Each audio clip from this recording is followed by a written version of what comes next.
Hi friends, welcome to 5 Minutes Tech YouTube channel. Here is Vivo V29 Pro smartphone. In this video, you will learn how to hide notifications on lock screen in your phone Vivo V29 Pro.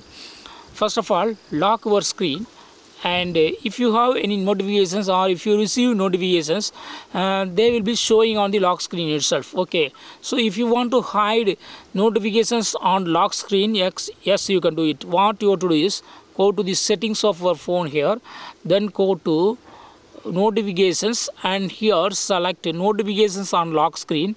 By default it is set to show conversation default and silent.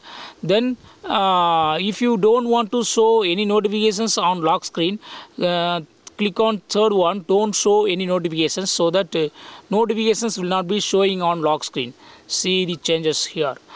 I locked my screen, there is no notifications appearing on lock screen. So in this way you can easily hide notifications on lock screen in your phone Vivo V29 Pro. That's all friends. Thanks for watching. Bye.